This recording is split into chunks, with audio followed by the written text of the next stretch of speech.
Mon fils m'a placé dans une maison de retraite le jour où le médecin a dit que j'avais du diabète et de l'hypertension. Il ne m'a même pas laissé finir d'écouter le diagnostic.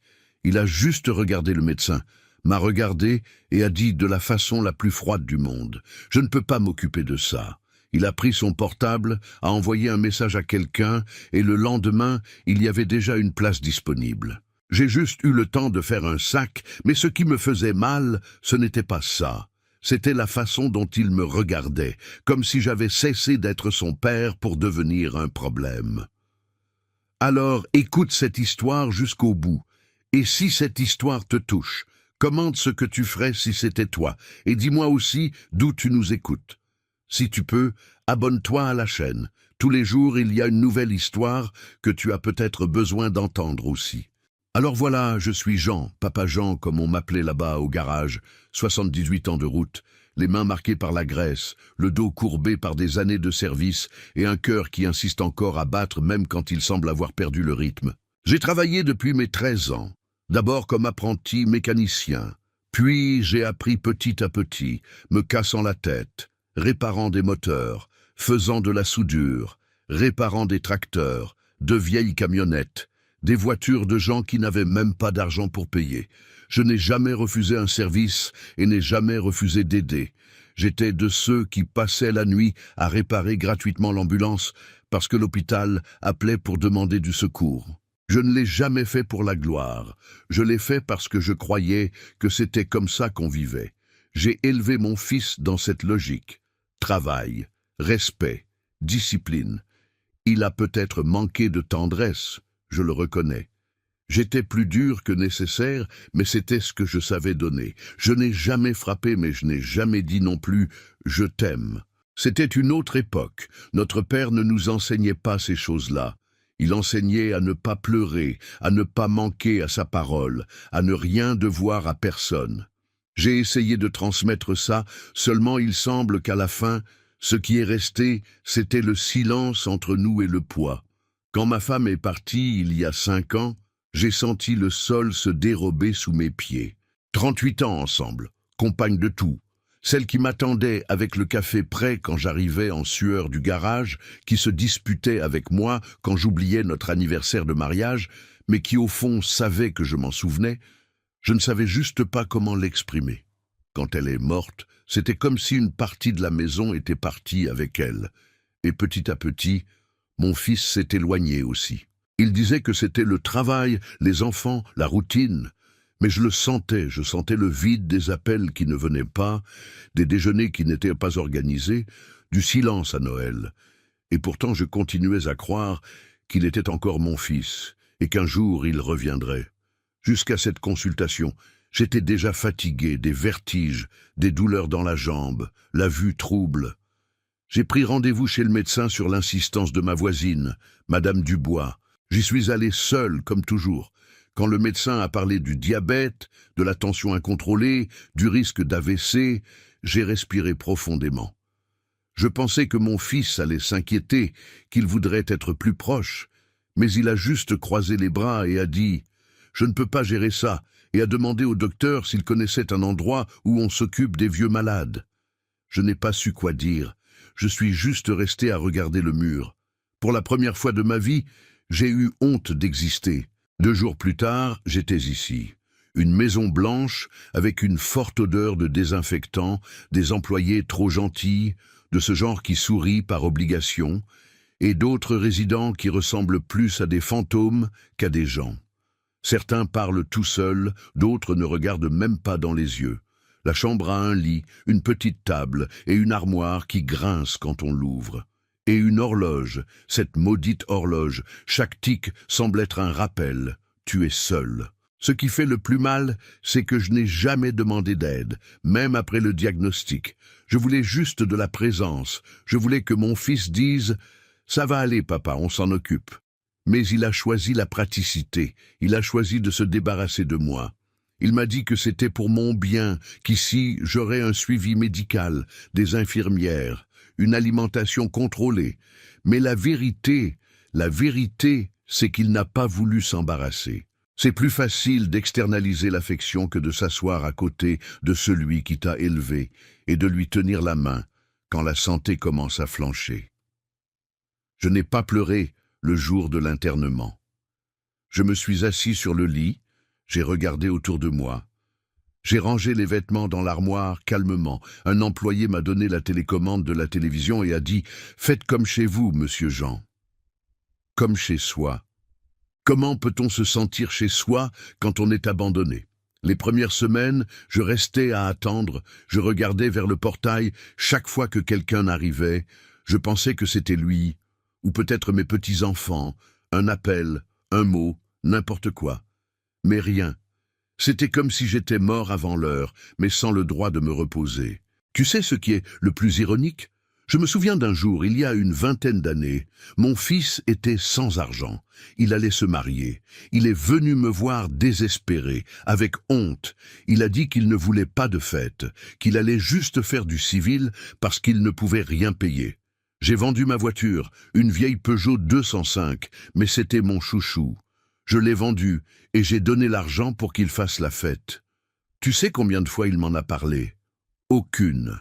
Et ce n'est pas par ingratitude, c'est parce que notre mémoire choisit ce qu'elle veut garder. Il a gardé mes silences, ma rigidité.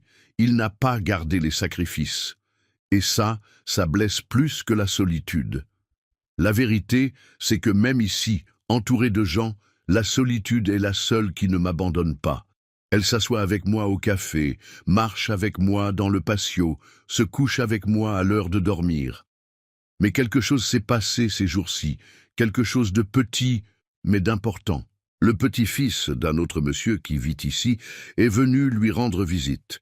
Un enfant intelligent, il devait avoir 8 ans. Il est arrivé en courant, en riant fort. Il avait un dessin à la main. Il l'a donné à son grand-père et a dit « Je l'ai fait pour que vous ne m'oubliez pas ». Ça m'a bouleversé de l'intérieur. Ce n'était pas pour moi, mais ça m'a touché comme si ça l'était, parce que là, je me suis souvenu qu'il existe encore de l'amour, qu'il existe encore de la place pour ressentir. Et c'est après ce jour que quelque chose a commencé à bouger en moi. Je ne sais pas l'expliquer. Ce n'était peut-être pas un miracle ni un changement visible, mais c'était un point de départ, un fil qui en tire un autre, un souvenir qui en sauve un autre, comme si la vie, même blessée, avait encore quelque chose à me montrer. Et le plus surprenant, c'est que quelques jours plus tard, quelqu'un est apparu ici. Je n'étais pas mon fils, mais c'était quelqu'un qui portait une histoire avec moi, une histoire que j'avais moi-même oubliée. Si tu as écouté jusqu'ici, commente si ça t'est déjà arrivé, à toi ou à quelqu'un de ta famille. Parfois, un témoignage comme ça peut toucher celui qui en a le plus besoin. N'oublie pas de partager avec quelqu'un qui est loin et aussi de t'abonner à la chaîne. Hein? Ça faisait 1 semaine que je ne sortais pas de ma chambre, ni pour le patio, ni pour le réfectoire. Je ne sortais que pour mesurer la glycémie, prendre les médicaments, revenir et me coucher. Ma tête ne voulait plus de conversation. Je devenais partie du mobilier.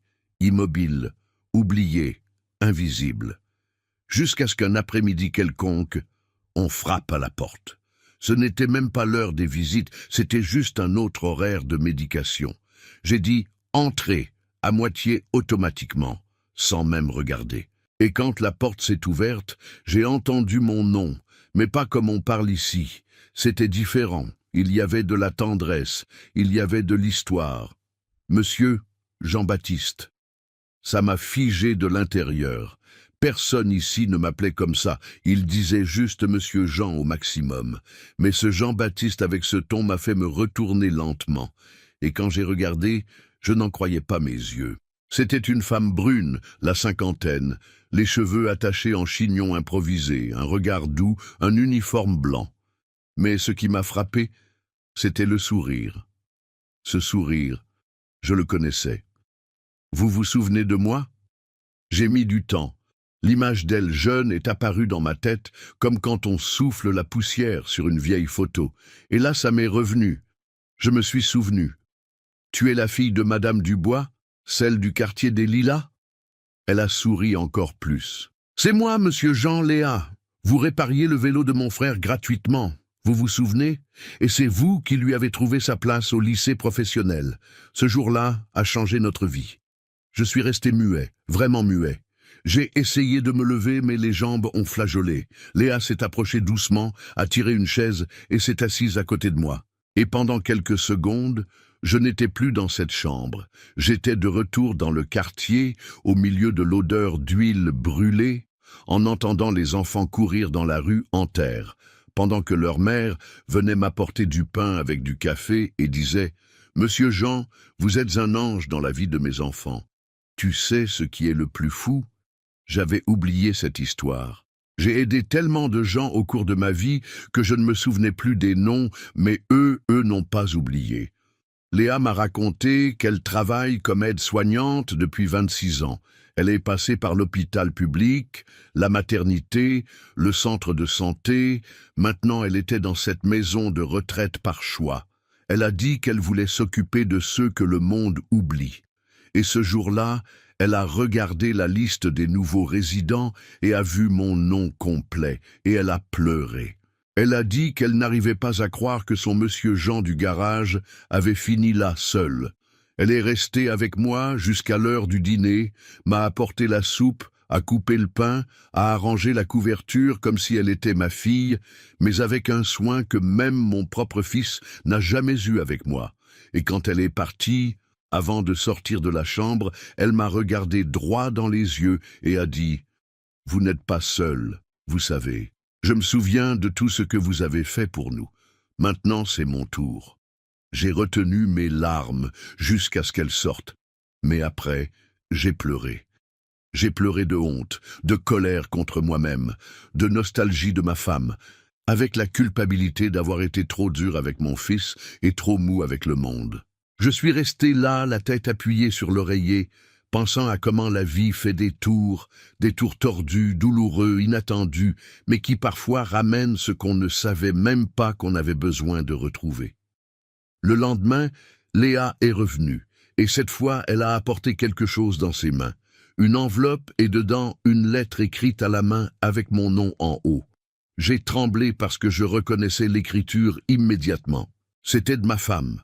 Une lettre ancienne gardée par Léa, une lettre que ma femme avait écrite pour moi quand j'étais hospitalisé après l'infarctus, il y a des années. Mais le contenu de cette lettre m'a bouleversé d'une façon que je n'attendais pas. Je reconnaissais l'écriture dès que j'ai vu l'enveloppe. C'était d'elle, de ma femme Martine. L'écriture ronde avec les traits fermes. Elle écrivait avec application, même la liste de courses. Elle disait toujours que l'écriture est le miroir de l'âme, et son âme était calme. J'ai tremblé de l'intérieur. Ce n'était pas de la peur, c'était la surprise de me souvenir qu'il existait encore quelque chose d'elle dans le monde, même après 5 ans de son départ. C'était comme si elle était revenue juste quelques minutes pour s'asseoir avec moi à nouveau et dire ces vérités que seule elle savait dire. Léa est restée debout, les mains croisées devant le corps, comme si elle demandait permission au silence. Et avec sa façon à elle, elle a dit « Elle m'a donné cette lettre quand vous avez eu cet infarctus, vous vous souvenez? Elle m'a demandé de la garder. Elle a dit que c'était pour un jour où vous auriez besoin de vous rappeler qui vous étiez vraiment. » Qui j'étais vraiment?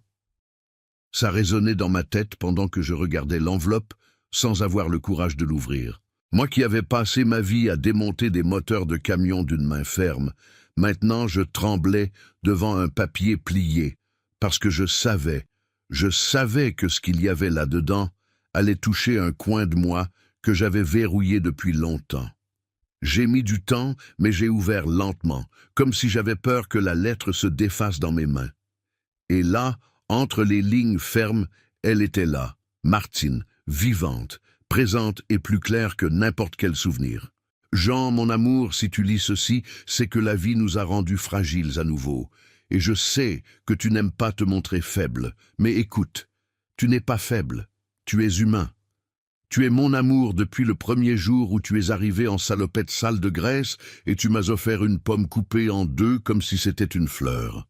Je sais qu'on ne se disait pas beaucoup de choses avec des mots, et je sais que tu as fait des erreurs, que tu t'es tu, que tu as été dur, mais j'ai toujours su où était ton cœur. Tu as été le père que tu as pu être, et tu as été plus que ton père n'a jamais été. Mais ça ne veut pas dire que ton fils va comprendre. Il doit aussi vivre, tomber, grandir. N'attends pas de lui ce qu'il ne peut pas encore donner. Attends de la vie, parce que la vie va se souvenir de qui tu étais. Ça peut prendre du temps, mais elle le fera. Je t'aime, même maintenant, même de loin. Ta Martine. Quand j'ai fini de lire, le monde a semblé plus petit, la chambre étouffante, l'oreiller lourd, la gorge sèche. J'ai fermé les yeux et je me suis revu dans la cour de notre maison, elle étendant le linge, la radio jouant doucement, et moi assis sur les marches pour me reposer après une journée entière au garage. Cette lettre m'a tiré vers un endroit en moi que je ne savais même plus s'il existait. Léa s'est retirée sans rien dire de plus. Elle savait que ce n'était pas l'heure de parler, c'était l'heure d'écouter ce qui venait de l'intérieur. Et ce qui est venu n'était pas beau. C'est venu la culpabilité, c'est venu le regret, c'est venu le souvenir mal soigné. Je me suis souvenu du jour où j'ai crié sur mon fils parce qu'il voulait être musicien. Je me suis souvenu du visage de Martine essayant de médier, essayant de faire le pont que j'ai cassé avec mon entêtement. Je pensais que j'étais en train de lui apprendre à être fort, mais peut-être que je ne faisais que le pousser loin. Et malgré ça, elle m'aimait. Malgré ça, elle a écrit que j'étais plus que mon père n'avait été. Et j'ai compris là ce qu'elle voulait dire. On essaie de faire de notre mieux avec les outils qu'on a. Et parfois on se trompe gravement, on blesse sans le vouloir, on construit des murs là où on aurait dû ouvrir des fenêtres. Mais l'amour survit même dans les briques de travers. Cette nuit-là, j'ai dormi avec la lettre sous l'oreiller, juste pour sentir qu'elle était là, ne serait-ce que dans l'odeur du papier, dans la courbe de la lettre, dans le souvenir de ce qu'on a construit ensemble. Et j'ai dormi d'une façon que ça faisait longtemps que je ne dormais pas. Avec de la nostalgie, oui, mais avec de la présence aussi, avec un type de paix qui ne vient que quand on entend ce qu'on a besoin d'entendre, même si ça fait mal. Le lendemain, encore avec les yeux gonflés, j'ai pris du papier et un stylo. J'ai essayé d'écrire à mon fils. Ce n'était pas une lettre de reproche, ce n'était pas une demande de retour. C'était juste un geste, un « je suis là », un « souviens-toi de moi ». J'ai commencé à griffonner « Fils, je sais que le temps a passé et qu'on a laissé beaucoup de choses en chemin, mais… » Mais la main tremblait, le stylo ratait, le mot se coinçait. Et là j'ai compris. Je ne voulais pas écrire, je voulais parler, regarder dans les yeux, poser la main sur son épaule, comme je ne l'ai jamais fait correctement. Et là, au milieu de cette tentative frustrée d'écrire, m'est venu un souvenir ancien. Un jour où il est tombé de vélo, s'est écorché le genou, et moi j'ai juste dit « Relève-toi ». Je ne l'ai pas pris dans mes bras, je ne l'ai pas embrassé, je n'ai pas dit que tout allait bien. Et Martine s'est disputée avec moi ce jour-là. Elle a dit que j'avais raté une chance d'enseigner l'amour. Et peut-être que c'est là qu'a commencé la distance. Un genou qui saigne, une absence, un manque. Mais maintenant, comment recoudre ce qui est resté ouvert pendant tant d'années? Je suis resté avec le papier blanc sur les genoux, regardant, attendant quelques réponses, peut-être une visite, peut-être un appel. Je ne savais pas quoi attendre, je savais juste que quelque chose en moi voulait bouger, voulait sortir de ce lit, voulait vivre encore un peu, mais d'une façon différente, d'une façon plus légère, plus honnête, plus humaine. Et c'est là, juste là, qu'on a frappé à la porte. Mais ce n'était pas Léa, et ce n'était pas l'heure des médicaments. Le coup à la porte était différent, pas léger ni protocolaire. C'était ferme, comme quelqu'un qui a hâte, mais qui a aussi peur. C'était tard, en fin d'après-midi, et la lumière du couloir entrait par les fentes. Je pensais que c'était un nouvel employé, une erreur de chambre, mais quand la porte s'est ouverte, tout mon corps s'est glacé. C'était Anne-Claire. J'ai mis du temps à reconnaître. Elle était déjà une femme faite, la quarantaine, les cheveux châtains tirant sur le gris, les yeux pareils à ceux de sa mère, mais sa façon de tenir son sac contre sa poitrine, nerveuse, c'était bien elle. Ça faisait plus de 20 ans que je n'avais pas vu cette petite. La dernière fois, elle avait 20 ans, et même comme ça, j'avais l'impression de voir un fantôme de ma jeunesse. Bonjour, monsieur Jean. Elle est restée debout à la porte sans savoir si elle pouvait entrer. Je n'ai réussi qu'à dire « Anne ». Elle a fait un sourire court, un peu gêné, et est entrée lentement, s'est assise sur la chaise à côté du lit, a arrangé son sac sur ses genoux, comme quelqu'un qui essaie de contrôler son cœur. Et alors elle est restée un moment en silence, me regardant, moi perdu tout le temps, me demandant pourquoi elle est là, comment elle m'a trouvé, pourquoi maintenant. Excusez-moi d'arriver comme ça sans prévenir, mais j'ai su pour vous par ma tante Léa. Elle m'a dit où vous étiez et moi j'ai senti que je devais venir. Léa. La vie me surprenait encore avec ses tours. Anne-Claire était la fille d'une femme avec qui j'avais eu une histoire avant Martine, une histoire mal résolue, de celle qu'on enferme au fond de la poitrine et qu'on dit avoir oubliée. Sa mère, Françoise, avait été ma petite amie à l'époque, où je pensais encore que le monde tenait dans un garage et un verre de vin le samedi après-midi. On s'est fréquenté quand j'étais encore un gamin essayant de paraître homme, et quand elle est tombée enceinte, j'ai fui. J'ai fui parce que je ne savais pas quoi faire, j'ai fui parce que je ne voulais pas décevoir mon père, j'ai fui parce que j'étais lâche, tout simplement. Et je ne suis jamais revenu. Après un moment, j'ai su que la petite était née, qu'elle avait mon sang, mais Martine était déjà dans ma vie, et j'ai enterré cette partie de moi comme si elle n'existait pas. Je n'ai jamais raconté, jamais cherché, jamais demandé, jusqu'à maintenant. Je ne suis pas venu demander quoi que ce soit, monsieur Jean.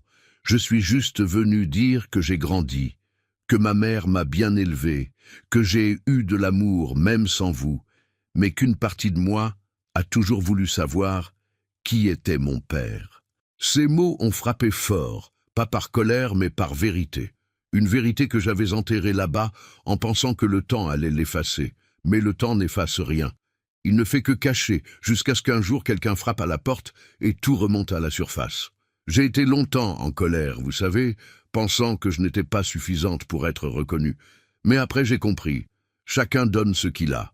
Et peut-être que vous ne saviez juste pas comment donner.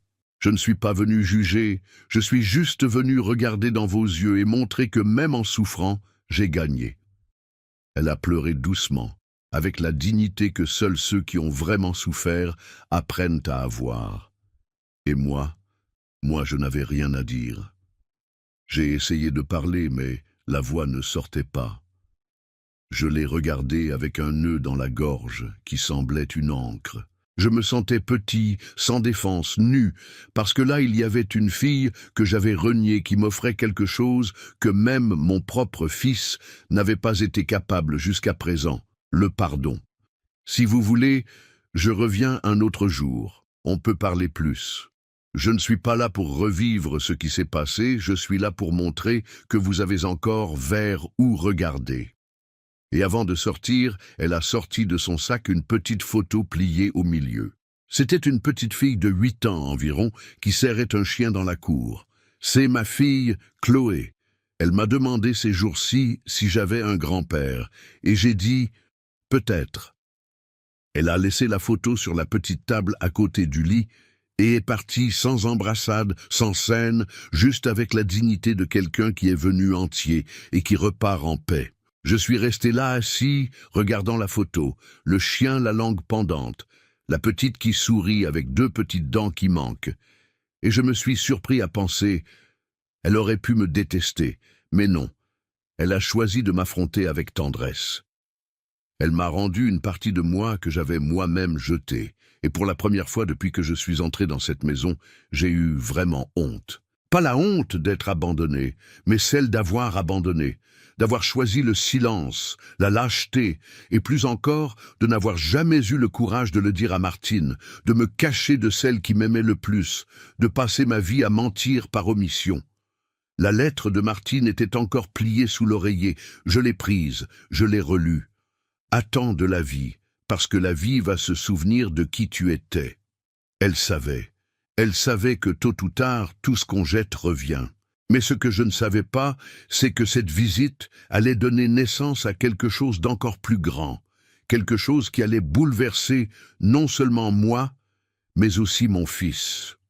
Cette nuit-là, après qu'Anne-Claire soit partie, Je n'ai pas réussi à dormir. Je suis resté couché les yeux ouverts, écoutant le tic-tac de l'horloge et l'écho de sa voix dans ma tête. Je suis juste venu regarder dans vos yeux. Ça me démontait de l'intérieur. Chaque fois que je fermais les yeux, apparaissait son visage petit, même si je ne l'ai jamais vu. J'imaginais comment ça aurait été d'être là quand elle est tombée pour la première fois, quand elle a appris à faire du vélo, quand elle a eu de la fièvre au milieu de la nuit. Je n'étais pas là, j'ai choisi de ne pas être là, et ce choix maintenant m'étranglait. J'ai pris la lettre de Martine pour la 1000e fois, je l'ai relue lentement, essayant de trouver en elle un moyen de me pardonner. Mais il y a des choses que même l'amour le plus pur ne peut pas couvrir, et cette culpabilité était seulement mienne. Je n'ai jamais parlé à Martine d'Anne.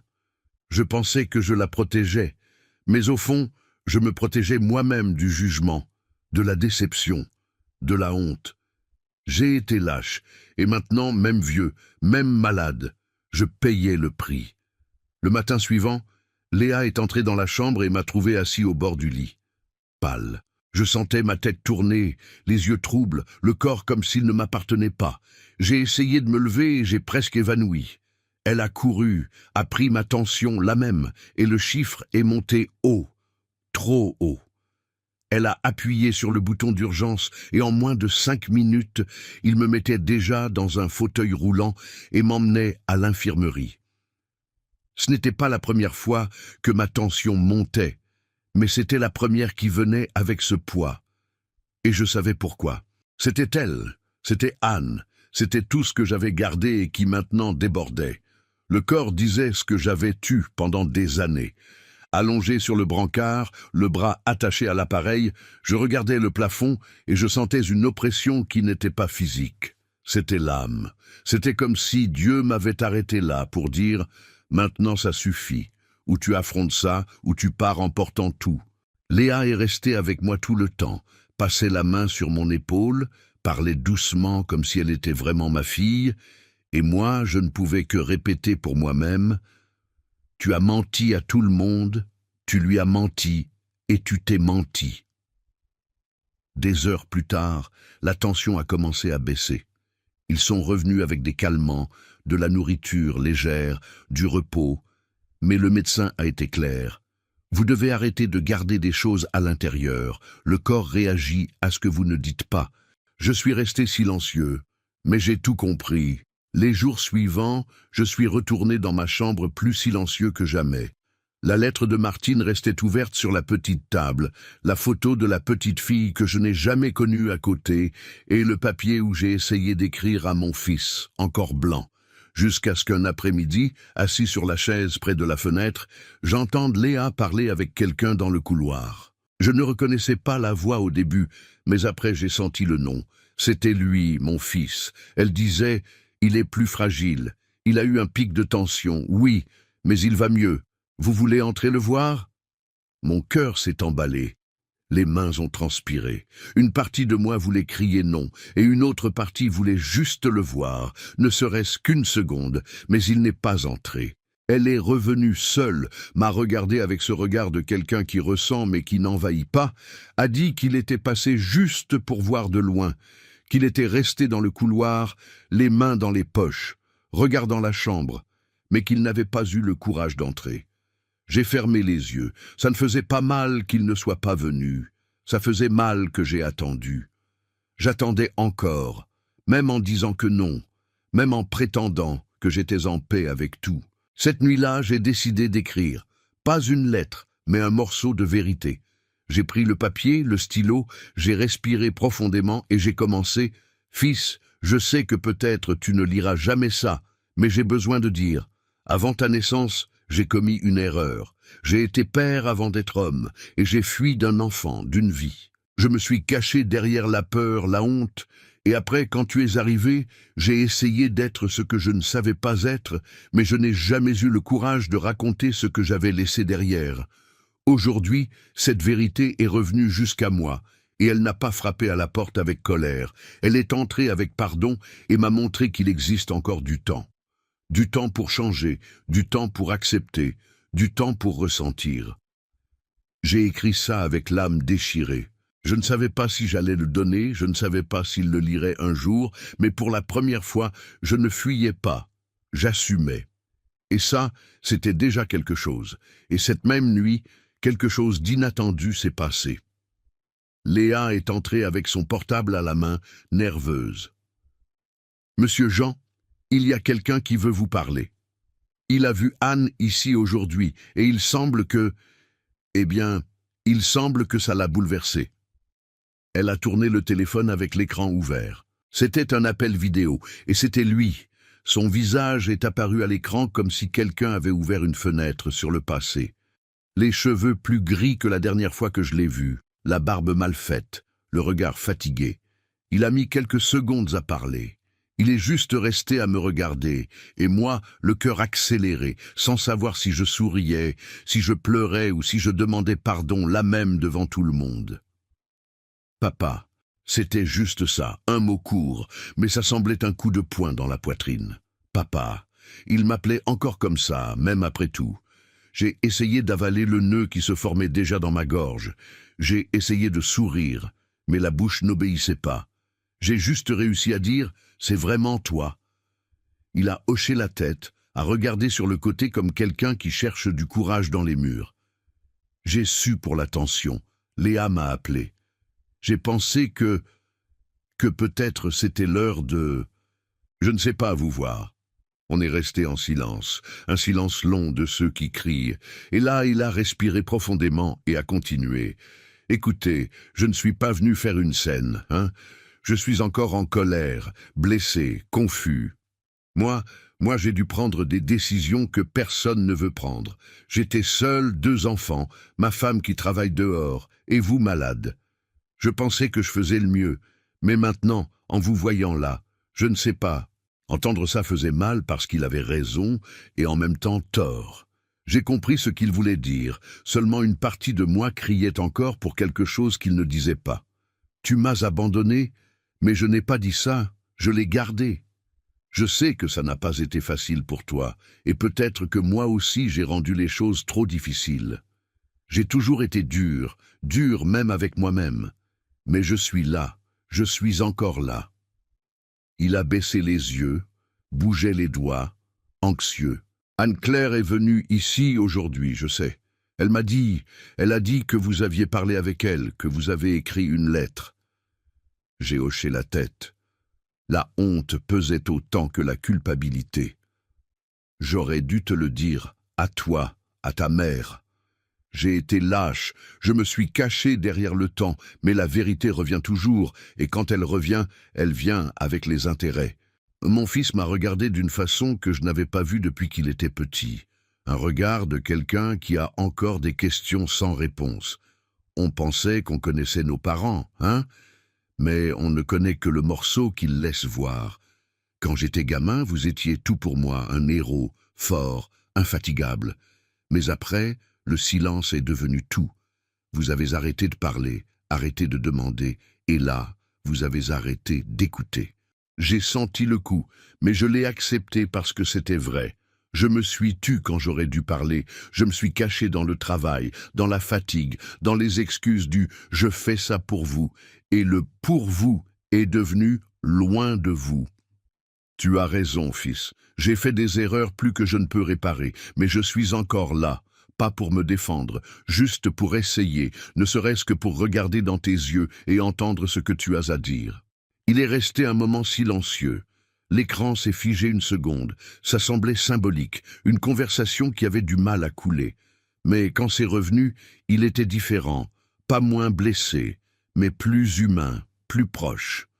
Anne-Claire est ma sœur, et je ne le savais même pas, et pourtant elle a été plus mature que moi. Elle m'a appelé après vous avoir rendu visite. Elle a dit « Va là-bas, parle avec lui, ne serait-ce que pour bien finir. » Et tu es venu ? Je suis venu, mais je ne sais pas quoi faire de tout ça. Je suis resté à le regarder comme quelqu'un qui voit l'enfant petit essayant de monter un jouet neuf. Il était un homme fait, père de famille, mais là, il semblait enfant, perdu. Personne ne sait, fils. On ne fait que vivre un jour à la fois, on ne fait que ressentir. On essaie juste de ne pas répéter ce qui a blessé. L'appel allait déjà être coupé, C'était la politique de la maison de limiter le temps des visites virtuelles, mais avant d'éteindre, il a dit « Je vais réfléchir. Il y a encore beaucoup de choses coincées ici, mais je vais réfléchir, d'accord ?» J'ai hoché la tête et avant que l'écran s'éteigne, il a dit « Vous avez encore ma voix, c'est déjà quelque chose. » L'appel s'est terminé et je suis resté là regardant le néant, l'âme retournée. Ce n'était pas une réconciliation, ce n'était pas un câlin, mais c'était le début d'un mouvement, un dégel, une poussière d'espoir. Et cette nuit-là, je me suis réveillé en sueur. J'ai rêvé de Martine. Elle était assise sur la véranda de notre ancienne maison, tenant une tasse de café et regardant le ciel, et elle n'a dit qu'une phrase. « Tu as encore du temps. » Je me suis réveillé le cœur serré, mais pour la première fois ce n'était pas de la douleur, c'était de l'envie, l'envie de continuer à essayer. Le couloir de la maison de retraite est toujours le même, sol lisse, lumière froide, odeur de propreté. Mais ce jour-là, quelque chose était différent. Je ne sais pas l'expliquer, il y avait un silence différent. Un silence qui ne pesait pas, c'était comme s'il annonçait quelque chose. Léa est entrée dans la chambre avec un sourire sur le visage. « J'ai une visite spéciale ici. » Avant que je demande qui c'était, elle s'est écartée du chemin. C'était elle, la petite de la photo, Chloé. 8 ans, peut-être 9, robe claire, basket sale, cheveux attachés en queue de cheval un peu de travers. Elle avait un dessin à la main et un regard que je n'avais jamais vu. Ce n'était pas de la méfiance ni de la curiosité, c'était un regard propre. « Salut, papy. » Ça m'a frappé comme une pierre. Papy, je n'avais jamais entendu ce mot venir d'elle. En fait, je n'avais jamais entendu ce mot d'aucun petit enfant. Même les enfants de mon fils ne m'appellent pas comme ça. J'ai été mis de côté trop tôt, mais maintenant, il y avait là une petite qui me regardait comme si j'avais toujours existé dans sa vie. Anne-Claire est entrée juste après, un peu nerveuse, voulait voir comment j'allais réagir. Mais je n'ai pas réagi avec des mots. J'ai juste ouvert les bras lentement, sans savoir si elle viendrait. Et elle est venue. Elle a serré ma poitrine fort. Elle a serré comme si elle me connaissait déjà, comme si j'étais partie de son histoire, même ayant été absent depuis le premier chapitre. Et à ce moment-là, quelque chose en moi qui était gardé depuis la naissance de mon fils s'est défait. « J'ai fait un dessin pour vous », elle a dit fièrement. J'ai ouvert le papier plié. C'était elle tenant la main d'un vieux monsieur aux cheveux blancs, les deux souriant avec un soleil jaune dans le coin et un chien au fond. « C'est vous et ça c'est Caramel », elle a montré le chien. J'ai souri difficilement. L'émotion bloque tout, mais j'ai réussi à dire « Il est très beau, ma fille. Je n'ai jamais reçu un dessin aussi beau. » Anne-Claire s'est approchée et a arrangé les cheveux de sa fille. Elle a insisté pour venir. Elle a dit que si elle avait un papy, elle voulait le connaître. Ce que cette petite ne savait pas et n'aura peut-être jamais besoin de savoir, c'est que ce geste simple de sa part m'a donné un motif nouveau, un motif petit mais suffisant pour me lever du lit le lendemain et demander à prendre le café dans le patio. On est resté un moment là à discuter. Elle demandait tout. Si je savais faire du vélo, si j'avais déjà été enfant, si j'aimais les bonbons. Je disais que oui, que jusqu'à aujourd'hui, ma faiblesse, c'est la confiture de coin. Elle a ri et a dit « Maman ne me laisse pas manger beaucoup de sucré, mais si vous aimez, on peut partager un jour. » Promesse d'enfant, mais à ce moment-là, ça semblait un accord sacré. Avant de partir, elle est venue me faire un bisou sur la joue. Mais ce n'était pas n'importe quel bisou, c'était long. C'était avec la main qui tenait ma joue, comme Martine faisait. J'ai fermé les yeux et je jure que j'ai senti ma femme là une seconde, comme si la vie était en train de me dire « ce n'est pas fini ». Après qu'elle soit partie, je suis resté longtemps à regarder le dessin, passant le doigt lentement sur le trait du crayon de couleur, pensant à tout ce que j'avais perdu, mais aussi à tout qui de coup semblait encore à venir. Cette nuit-là, je n'ai pas lu la lettre de Martine. Je n'ai pas essayé d'écrire quoi que ce soit. Je me suis juste assis sur le lit avec la lumière de la lampe de chevet allumée et je suis resté à me souvenir de ce câlin. Il y avait tant d'amour là, sans histoire, sans passé, sans exigence, juste de l'amour. Et pour la première fois, je me suis demandé, Est-ce qu'il est encore temps d'enseigner quelque chose, d'être rappelé pour autre chose que ce en quoi j'ai échoué? Le lendemain, j'ai demandé à Léa un cahier. J'ai dit que je voulais commencer à noter quelques histoires, pas pour justifier quoi que ce soit, juste pour laisser quelque chose pour elle, pour eux, pour celui qui un jour voudrait savoir qui j'étais vraiment. Elle a souri. Ça va être bien, monsieur Jean. Parfois, ce qu'on écrit atteint des gens que la voix n'arrive plus à atteindre. J'ai hoché la tête et j'ai commencé la première phrase. J'ai écrit lentement, la main tremblante. Je n'ai pas été un bon père, mais je peux encore essayer d'être un bon grand-père. J'avais passé la journée silencieux, mais différent d'avant. C'était un silence qui pensait, un silence qui organisait. Ça ne faisait plus aussi mal qu'avant, mais c'était un silence qui voulait une réponse. La visite de Chloé m'avait bouleversé d'une façon que je n'arrivais même pas à expliquer. En même temps qu'elle me réchauffait, elle m'exigeait, comme si ce câlin d'enfant disait « Vas-y, répare ce que tu peux ». J'ai pris le cahier que Léa m'avait donné. J'avais déjà écrit 2 pages, des choses éparses, des histoires du garage, de mon enfance à la campagne, de comment j'avais connu Martine et de comment j'avais été un père absent essayant d'enseigner avec les mauvais gestes. J'essayais d'organiser ça pour Chloé, mais avant de continuer à écrire, je savais que je devais essayer une chose, une dernière chose. J'ai appelé Léa. Est-ce que vous pourriez appeler mon fils pour un café ici avec moi? Juste nous deux, sans vidéo, sans téléphone, juste lui et moi. Elle a respiré profondément. Elle savait la taille de cette demande. Elle savait ce qu'elle coûtait des 2 côtés. Je peux essayer, mais je ne promets pas qu'il viendra. Dites juste que je veux parler une fois. Le reste, c'est à lui. 2 jours plus tard, elle est revenue avec la réponse. Il a dit qu'il pouvait venir, mais qu'il ne voulait pas rester longtemps, et qu'il ne promettait rien. C'était déjà plus que j'espérais.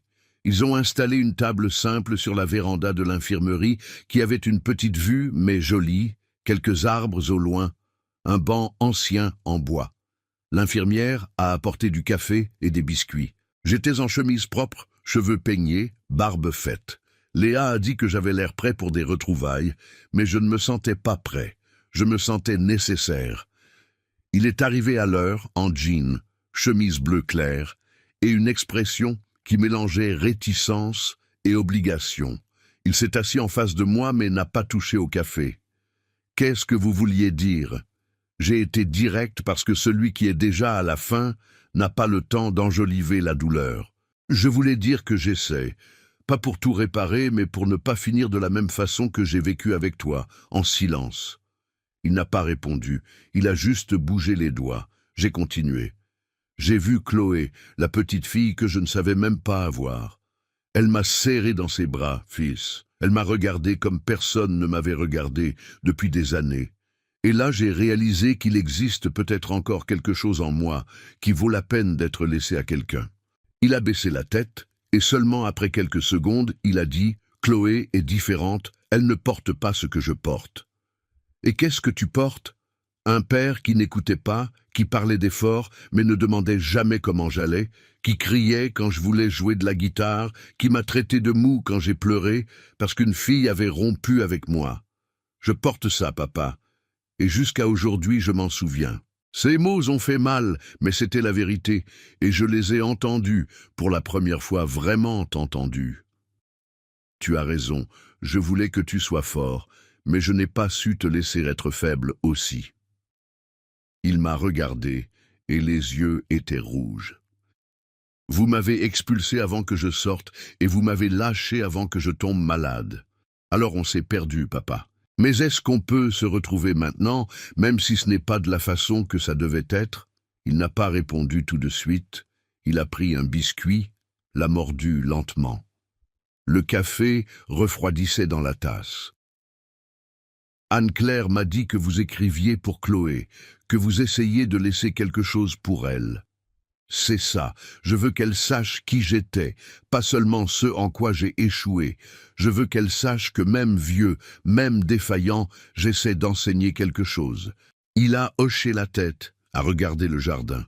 Je ne sais pas si j'arrive à tout pardonner, mais peut-être que j'arrive à vous voir autrement.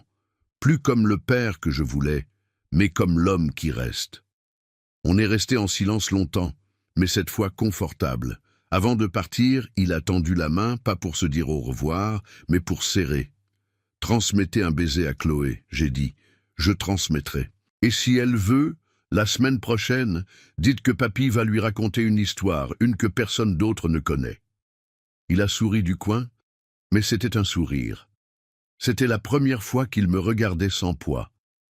Et c'est quand j'ai compris, la réconciliation ne commence pas par un câlin, elle commence par l'écoute et finit par la présence.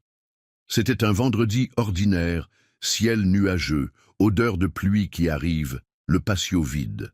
J'étais assis avec le cahier sur les genoux, essayant d'écrire l'histoire que j'avais promise à Chloé, une de celles du garage pleine de bruit et de grâce. Mais la main ne suivait pas la pensée. Elle était lente, traînante. Le cœur aussi. Je ne savais pas, mais ce jour-là allait me remettre encore une fois face à un choix. Léa est entrée précipitamment, pas comme d'habitude. Elle est entrée, le visage tendu, les yeux inquiets, a fermé la porte derrière elle et a dit doucement « Monsieur Jean, Chloé est à l'hôpital depuis hier soir. » Mon corps s'est glacé. J'ai senti le sang descendre dans les jambes. Son nom m'a fait mal dans la poitrine, comme si c'était le mien. Qu'est-ce qui s'est passé? Forte fièvre. Elle s'est sentie mal au milieu de la nuit. Anne-Claire m'a appelé en pleurant. Elle a peur. Ce n'est rien de confirmé encore, mais ils observent. Ça pourrait être juste une gastro, mais les médecins ont demandé une hospitalisation pour surveiller. Je suis resté silencieux. Un silence différent. Un type de peur que je n'avais jamais ressenti, même quand le médecin avait parlé de mon diabète. C'est étrange de dire ça, mais c'était pire que tout ce que j'avais déjà vécu. Et ce n'était même pas moi, c'était elle, une petite qui était entrée dans ma vie il y a quelques semaines, et pourtant, il semblait qu'elle avait toujours été là. « Elle a demandé après vous, » a dit Léa. Elle a dit « Est-ce que papy peut me voir ?» Ça m'a brisé en deux. « Emmenez-moi là-bas, monsieur Jean. Je ne sais pas si c'est possible. Vous êtes encore en suivi. Il y a les restrictions. Emmenez-moi, même si je reste dans le couloir, même si je reste de l'autre côté de la vitre. Mais emmenez-moi. » Léa a compris, n'a pas discuté, a appelé, organisé avec la direction, expliqué que c'était un cas émotionnel familial. Et l'après-midi, on est monté dans la voiture, elle au volant et moi sur le siège passager, silencieux, tenant le dessin de Chloé, comme si c'était un morceau de mon cœur. On est arrivé à l'hôpital public, c'était du genre agité, avec des gens qui pleuraient sur les bancs, une file aux urgences. Mais quand j'ai vu Anne-Claire dans le coin de la salle d'attente, assise les yeux creux et les épaules courbées, j'ai vu ma fille vraiment pour la première fois. Elle s'est levée et m'a serré fort, sans rien dire. Elle est dans la chambre 12, isolement léger. On peut voir par la vitre. Je suis allé avec Léa jusqu'au couloir 12. Quand j'ai regardé par la vitre, elle était là, allongée avec la petite main attachée à la perfusion, un dessin collé au mur et le regard fatigué mais éveillé. Quand elle m'a vu, elle a souri et a levé la main. J'ai levé la mienne, et dans ce geste simple de deux mains séparées par une vitre, j'ai ressenti la chose la plus pure de toute ma vie. J'étais vraiment son grand-père, et elle me reconnaissait comme tel. Léa m'a donné un papier et un stylo. Écrivez quelque chose pour elle, on colle sur la vitre. J'ai écrit lentement, la main tremblante, mais le cœur ferme. Papy est là, et ne bouge pas jusqu'à ce que tu ailles mieux. Je t'aime. Elle a lu, a souri à nouveau et a fermé les yeux. Je suis resté là des heures, sans manger, sans me plaindre, juste assis à attendre des nouvelles. En fin d'après-midi, le médecin a dit que la fièvre avait baissé, que c'était une gastro forte, mais qu'elle répondait bien au traitement, que ce n'était pas grave, qu'elle pouvait rentrer chez elle dans 2 jours.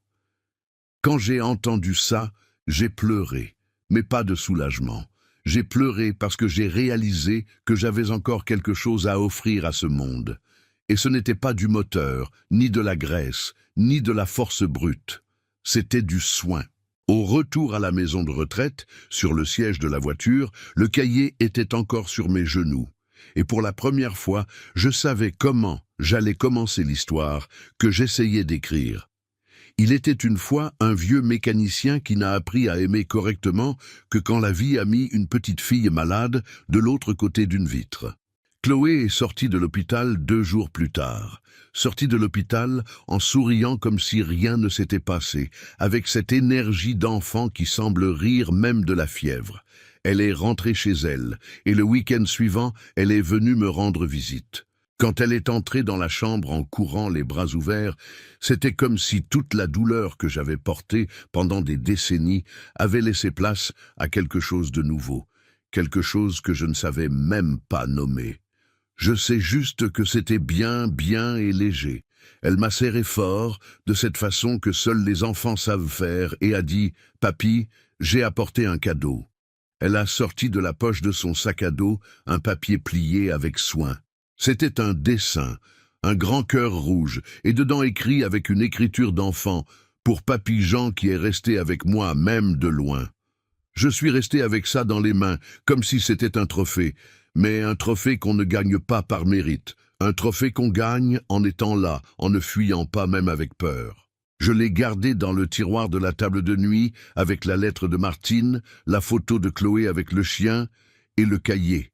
Je l'ai gardé dans le tiroir de la table de nuit, avec la lettre de Martine, la photo de Chloé avec le chien, et le cahier où je continue d'écrire mes histoires. Seulement ce jour-là, quand elle est partie, je me suis assis sur le lit, j'ai regardé le cahier et j'ai su qu'il était temps de finir la lettre que j'avais commencée pour mon fils, il y a des mois, celle qui était restée bloquée à la première page, avec une demi-douzaine de phrases coincées et du regret qui coulait.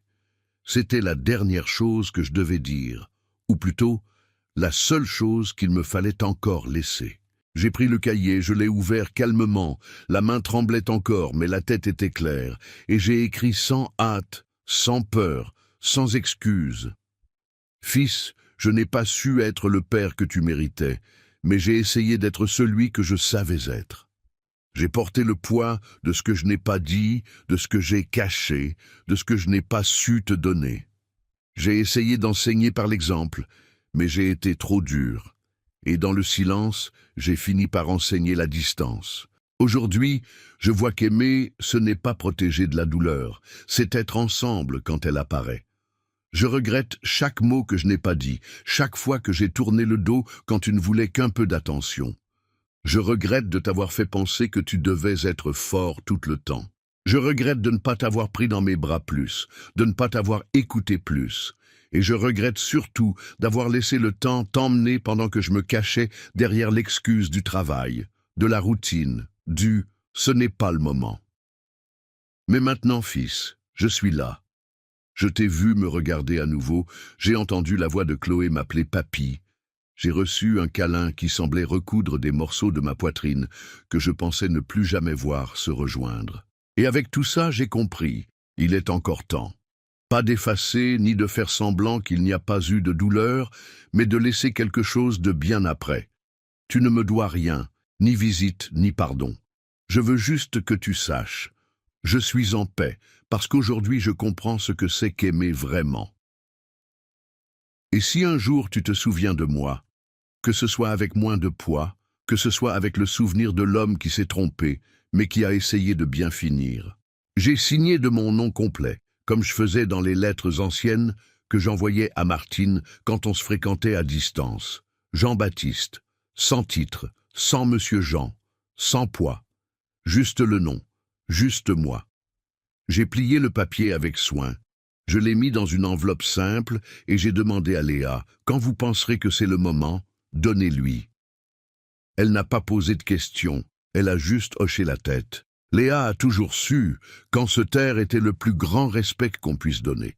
Les jours suivants ont été légers, légers d'une façon étrange, pour quelqu'un qui avait vécu lourd si longtemps.